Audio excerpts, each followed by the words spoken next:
You're listening to the Known Legacy Podcast, brought to you by Known Legacy Ministries. For more information, go to knownlegacy.org. Now here's your hosts, Bill and Travis.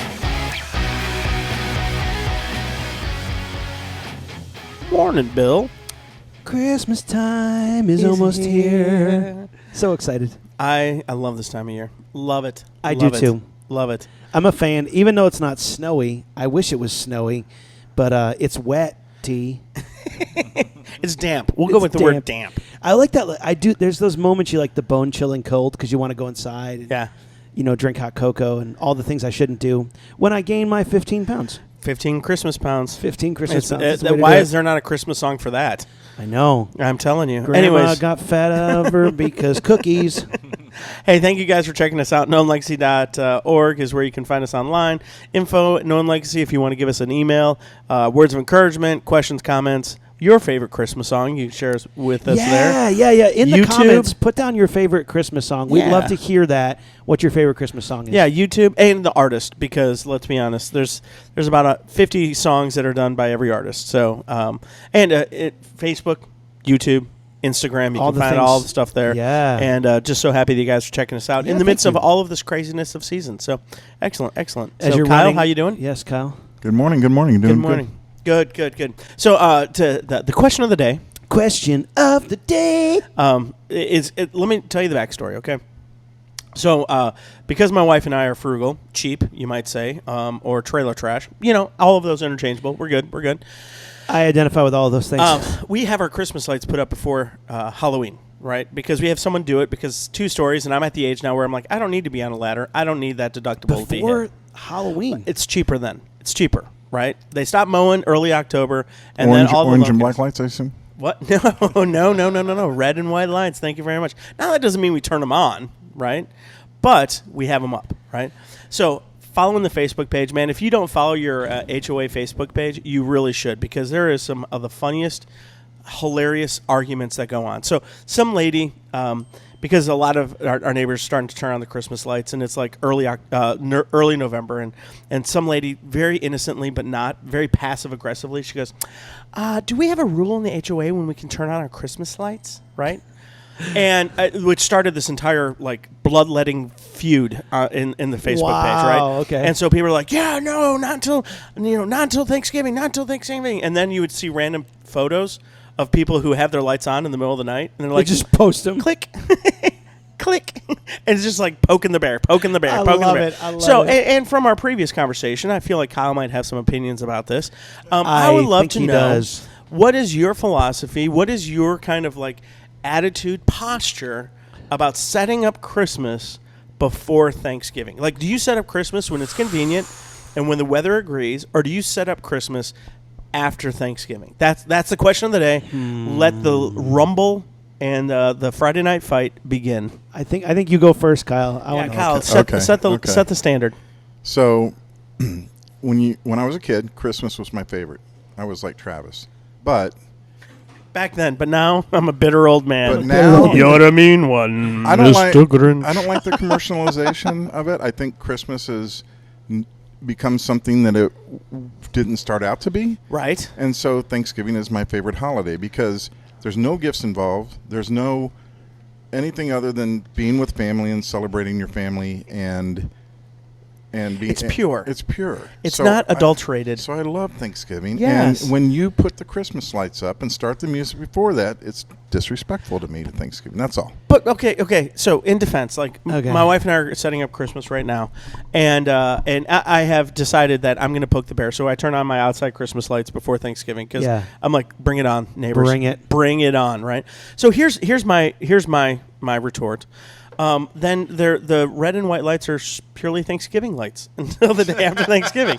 And it's not a Christmas tree, it's a Thanksgiving tree decorated with beautiful Thanksgiving ornaments to remind us of to give thanks to all around. To give thanks. And then miraculously the next day, Black Friday, it all magically turns into Christmas. I don't know. But there's no other holiday that supersedes and precedes other holidays. Yeah, I agree. I know. No, I agree with you. But I struggle. Who do you agree with? No. You say you, but Kyle and I have very different opinions on this. You need to make a decision, Bill. Are you a pre or post Thanksgiving list? So I will tell you this. Thanksgiving list. Before COVID, I was like, no. Like Black Friday, boom, we set everything up. And we still... Wait, you're blaming this on COVID? I am blaming it on COVID. We blame everything on COVID. Yes. Let's go. Well, all the car prices, everything's gone up because that dang COVID just the done world everything. was amazing until COVID. And then COVID happened, you know what I'm saying? So, no, but there was... during COVID, I was like, you know what? Everyone was like the whole world was like depressed at that point. Oh, yeah. So we're like, let's put up Christmas then. And I was like, okay, I kind of like this, but I'm not like, November 1st kind of guy. So last week we finally took a couple of trees out, and so, but that would have been November 5th. So you're not November 1st guy, but if the 5th happens, I'm all in. It was the 15th. Give me a break. It was the 15th. Anyways, so I'm not a purist anymore, but I am like, I can't put the big Christmas tree up until Black Friday because we have this weird tradition where and this is me. Traditions. Traditions are awesome. In fact, I'd love to hear one of your guys' traditions actually after this, so that'd be kind of cool. Question of the day, part 2. So anyways, thanks for joining us. Thanks for hanging in there. We believe in you. This is for your patience, nobody else's. And so, but on Christmas, I like putting, or on Black Friday, I like putting up the Christmas tree. And then we have like boxes of old ornaments that all looks like a human trash heap, basically. Right. And so then the kids will be there, and we'll usually put on either the Grinch. That's the Grinch Who Stole Christmas, Christmas Vacation, and then generally we'll watch like one other Christmas movie, which is generally Die Hard. I'm serious. Which is that's a whole nother debate, but it is a Christmas movie. 100%. I don't care what you say. So is a couple other ones, but anyways. You're in there. So Die Hard is a Christmas movie in our consortium. And so we'll put something like that on. But for the most part, I don't want to see the whole house decorated, but I'm liking it more and more. Maybe because I'm getting old and I'm like, I want it moves so quick now from Thanksgiving to Christmas. You're like, 2 minutes later, you're like taking them down. So I'd probably say if I had to lean on one or the other, I'd say before Thanksgiving is okay. So there's a practicality to that, like the kids helping out. Like my kids, for whatever reason, they will start helping out and then quickly move on to doing other things. Something and then else. It's just my wife setting up the tree. So my wife's like, well, if I'm the only one setting up the tree, I might as well set it up when I want Whenever I want to. Fair. And so she turns on the Hallmark channel and turns on like Christmas in Mistletoe City with Kris Kringle and and she'll just have all the warm feels and she'll be smiling and, oh, I remember this. And she'll be showing me all these ornaments that I'm like, that's wonderful, sweetheart. Thank you. And then I'll go back to scrolling. And you'll go back to whatever you were doing. That's great. Because I don't help. I mean, are the cookies ready yet? Right. Are the cookies already? I mean, that's my favorite part because usually that day my wife will make some cookies, and so then I'll have that, and then I'm like, and then okay, weird question. I know there's another question of the day, part 3. Sorry, because we haven't got to part 2 yet, so this is where my welcome to my brain. Are you guys eggnog fans or no? No. I love eggnog. No. I love it, but I have to cut it with milk. Oh, so you're adding more dairy to eggnog? Yes. You can cut it with rum, I know, but or we're Kahlua. We're gonna cut it with milk right now. Yes. But it generally starts. So once I start drinking it, from there until the 2nd of January, I'm usually like this. So not only are you challenging the lactose gods, you're now riding the diabetic train with all the cookies. Exactly. It's so bad. It's great health. So going back to the first one, what's a tradition that you have as a family? Is that what? So question number 2. I would say that is one of the ones we have as a major tradition is our tree that we set up. And I'm like, what's one of the things I need to do? Like, in fact, there was one ornament from 1984. Right. That until 2 years ago, it was a Golden Grams bear or a Honey Grams or it's one of those. You one of didn't those corn eat it, pops. did you? No. But it was a bear that I got in a box when I was a kid. Oh.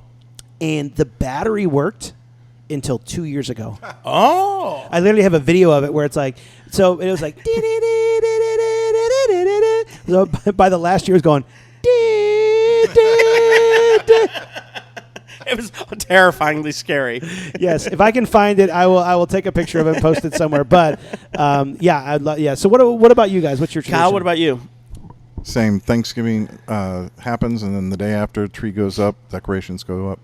For outside lights, we have somebody do it, so it's just whenever they have whenever on the they do schedule. it. But you don't turn them on until after Thanksgiving, right? Correct. Yeah. So, what about you? What's your tradition? Man, that's a good question. I know that there's traditions. If I were to ask my kids, they'd be like, "Oh yeah, here you go." But right now, I cannot fathom a tradition outside of like there's some foods that we would normally have like my kids were into charcuterie boards. Ooh, that's and so nice. like we have it's trailer trash charcuterie board. It's not like the high dollar stuff. It's literally like the package of Hormel salami and the package of Hormel pepperoni. You know, and what's wrong with all these? Nothing, you know. Amazing. And where's the Cheese Whiz? Right. So we do that, and we'll nibble on that throughout the day, and you know, yeah. It's always food. Our traditions are food based. I think it's shocking. I know. Yeah, food based. Four Christmases. The one girl walks up. She goes, "Hors d'oeuvres, anybody?" Anyways, yeah, I do like some charcuterie because you feel healthy, but you're not. No. But you're like, I'm eating light pieces, and you're like, I'm eating 500 light pieces. Right. So. Anyways, but it does bring us to the conversation of the day, which is really intentionality about the holidays. Yes. You know, there's a lot of times you're like, man, you look back at 2025. And there's moments you're like, I wish I could have done this differently. Or maybe you haven't, but this is the time to stop and have that moment to think about what could I have done differently? What would I want? What would I have wanted with my family in 2025? And whatever your family looks like, if it's you and your wife, it's you and your grown-up kids in college, or if you have little kids, what would you have wanted to see as a dad? I do really believe, and we talk about this a lot, the impact of a father. Correct. In everything. You know, we've heard that statistic before, and this is just church. You know, I know you guys have heard this, so just bear with me, that if a mom brings her kids to church, there's a 1 in 50 chance the kids are going to continue after. Right. If a dad does, there's like a 75% chance. So there's something in a dad's impact in there that, man, we could look at our lives and go, what would I want to do differently next year? Again, for me, I feel like we're at the point in my family where like it's moving so fast. I feel like I'm hanging on the side of a building. Right. You know, it's just moving so fast. So what if I could look at this next year and say, what would I want to do differently? And I really believe that there's impact right now that we can do. Right. So there's kind of an assessment. Does that make sense? Yeah. And I would add to it, not just do different. Maybe you found something that is working and you want to make sure you continue. Yeah, right? yeah. And that's where I would be like, so the house that we bought 2 years ago came with a hot tub. And I'm not a hot tub guy, but now that we have a hot tub, I'm a hot tub guy. I love the hot tub, right? And what I have found is some of the best conversations I've had with my boys, particularly, are when we're hanging out in the hot tub, maybe a football game's on the TV, and all of a sudden we just start talking about anything and everything, right? Yeah. And so for me, that's one of the things I want to continue is like carving out evening times to let the boys know, hey, I'm heading to the hot tub, and it's kind of like a code. Hey, come on out. Let's just talk about whatever's on our minds. Yeah, you know. I love that. And what I've appreciated is when they were younger, it was always me priming the pump and asking the questions and getting their insights. Yeah. Now that they're older and they're a little bit more aware of the world, they're a little bit more aware of my job and what I do and some of the struggles of my job, they're asking me the questions that I'm leaving going, wow, that was a really good question. Like, man, that really helped me process through some things that I hadn't even been thinking through. And exactly. And so it's becoming what a good relationship could be, of give and take. And so that's one of the things I definitely want to continue moving forward, is carving out those moments. I love that because I feel like that's where I'm at with my son. I silently pull out a pad and paper, like, so Gabe, what do you think? You know, it's like I feel like I'm at that point where the tables turn, but I do love it. I think there's something in us to go, man, if we can look at our life this year and say, man, what were the moments that were intentional that I look back and go, this was great. How do I do more of those? And kind of looking at those steps. In fact, one of the things that we have done here at Known Legacy for you guys is man, we have started a Christmas Advent. We're going to have the downloadable option here. It's on our website, but it's free for you. There's two parts to it. There's one that is an Advent that literally shares, you know, each day from December 1st on. So it's really easy. So I know that you might be getting this after December 1st. Who cares? You can start it now. But there's a verse and there's a question. Super simple, because we're not in this point of let's have a 45-minute conversation. Correct. But let's ask a question while we're on our way to Chick-fil-A to the next game practice. Right. That we could do this. But also, there's another thing that we've loved in our past. One of our traditions that I didn't bring up in the beginning was we have an intentional Christmas countdown. Oh. And so in there as well is, you know, there's little things in there that we're already doing during the holidays. Like, I'm guessing that you guys make hot chocolate at some point in your holidays. Okay. Yep. I'm guessing that cookies are baked at some point. I'm guessing that there's a time that maybe you're going to a Christmas parade, or you're watching something on TV, and we take those moments and we put them into little intentional cards that every day, especially if you have young kids, you just flip it over and write day 1, day 2, day 3, and you could start to where when they wake up in the morning, it's like something as simple as candy tasting day, and you could get a sour candy, a chocolate candy, and it doesn't have to be big. Yeah, Werther's, and you could just say it, and everything becomes an experience. But those intentional moments that then you could take and use that in accordance with your like Advent. So, hey, today we're going to make hot chocolate and watch a Christmas movie. Who doesn't at some point sit down and watch a Christmas movie? Okay, make that the intentionality for that night. What I love about that posture is like it's taking the mundane and things that we experience all the time. Yes, and with just a little bit of effort, creating memory moments and elevating it. Like we pass by the houses in our neighborhood all the time. Yeah. But now that there's a little bit of light on them that looks a little bit different, we're like, oh, isn't that house beautiful? That's just the most beautiful house. Even though it's November 15th, it's amazing. They love Jesus more than people after Thanksgiving. Anyways. No, but that's what you're talking about. And whether it be like a food thing or going to a movie or whatever, it's just give it a little bit of extra effort and see how it might become a tradition, something cherished by the kid that they're going to want to bring forward to their own family. Yeah, that's what we're doing. Even now, our kids started looking forward to it. In fact, my wife was way more creative than I am, but she made like a little tree that you could put each one on there. Yeah. And then you had to pull out but you don't have to do that. You can just put it out there by, from wherever their like keys are for the car, or man, if you make their lunch for each day or something, you just put it right there. You can flip it over and they can look at it and say, oh, tonight we're going to watch a Christmas movie. You get to pick the Christmas movie, and it becomes an intentionality where I think that's the start of us going, how do we create intentionality in our family is taking the moments that we already have and beginning to put purpose behind them. Yeah. So question real quick, did you guys do the Elf on the Shelf thing? No, I hate the Elf on the Shelf. Well, if you were a family that fell victim to the Elf on the Shelf conundrum, right? That's the problem right there. The victim, You've been trained. You've been trained to do a little bit of intentionality either before or when you wake up in the morning, you're like, oh, no, right? Exactly. And that's kind of what we're saying is like, let's continue this in a way that can make a really important impact into the lives and the kids. Let's redeem this time for something. And here's the deal. I know it's busy. Yeah. All of us are busy. All of us are packed. So why not make sure that your kids know it's not just a busy season, but it's a meaningful, important season?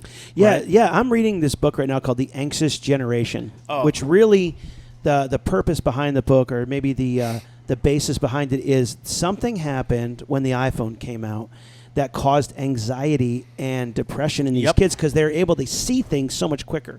And we could debate about that all day, but what I'm saying is, we're so much busier that we can take it back with these moments right now and say we can start to just have intentionality that our kids matter. We just had a great interview with Matt Hammond. It's going to come out next week. But this idea of those intentional moments of being the dad that we need to, because there's something powerful about a dad going, hey, we're going to stop and do this. You might not be a Bible scholar. Guys, come on. We don't have to be Bible scholars. That's not the plan. It's that we want to give you this truth that's easy to go, I'm going to pass this to my kids. I can almost guarantee that every time that you've shared truth with your kids, you've not been like, man, that was the worst way to spend my time. Right. But to impact, because they go so quick. Just like I said, I have a son who's graduating college. Probably by the time that this is coming out, my son's going to be graduating college. That's awesome. Poof, it's gone. You guys understand that too. Our kids, a lot of our kids are out of the house and they're gone. But we can still have intentionality even with them, if they come back for even a moment to create that. I've not met a kid that goes, I really just don't want to be engaged by the heart of my father. I've just not seen that. Right. So for us to have this moment, to take the time to go, guys, what is some intentionality that was really good this last year? What is something I'd like to see different or continued into 26? Well, and I would say, with that in mind, keep it simple. And maybe it's as simple as like, hey, we're going to do this, and let's put all our phones in the other room. Exactly. Right? We're going to watch a movie, and no one's going to have a phone on. We're going to bake cookies, or we're going to do whatever, and the phones are going to be away, because it's such an easy little distraction that will pull us away from that moment.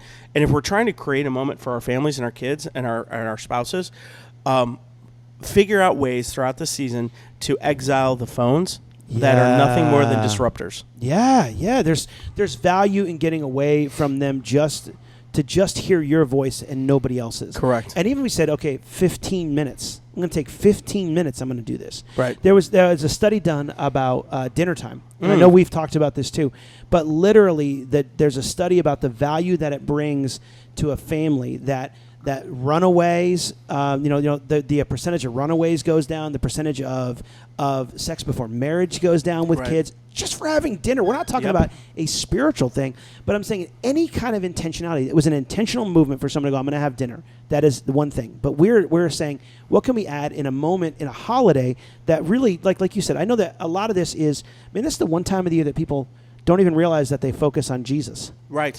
And so they then intentionally use that, and then to say, man, we could set up something for next year that could be just as valuable. So I would challenge you that, guys, you have what it takes. You guys our kids are screaming out, are they not? Yes. For us to speak into them and to engage this heart. So, and I would say plan it with your wives. Get your wife on board, see what she wants to do, and then execute.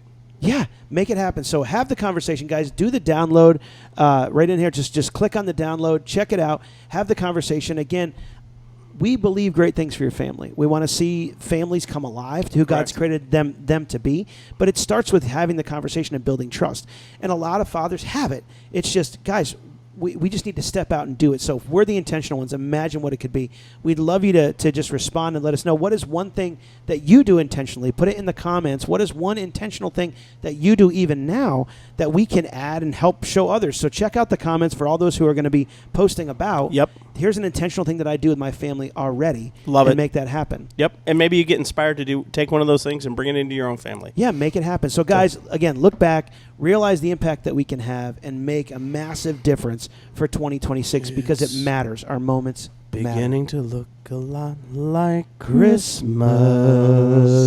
Everywhere you go. I'm singing this to make Kyle so mad, it's not even after Thanksgiving and he's smiling. Ha ha, I win. You win. And we brought joy through Christmas songs before Thanksgiving. Yeah, and we want you guys to win. So do us a favor as you guys are listening to this. Share it with a friend if this has been beneficial. Let us know, info@knownlegacy.org. We want to hear from you. Thank you for those who have been responding and sharing their stories with us.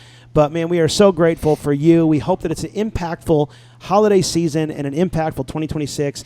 We've got a lot more coming up for Known Legacy in the spring, so check us out. If you're not on our email list, we'll put that link in there too. We want you to be a part of what we're doing to make a difference in 2026. Yes, gentlemen. And without further ado, happy Thanksgiving. That's for you, Kyle. Thank you. And Merry Christmas and a Happy New Year. God bless you guys. Have a great week, guys. Thanks for listening to the Known Legacy Podcast. We'd love to hear from you. So email us your questions or comments to info@knownlegacy.org.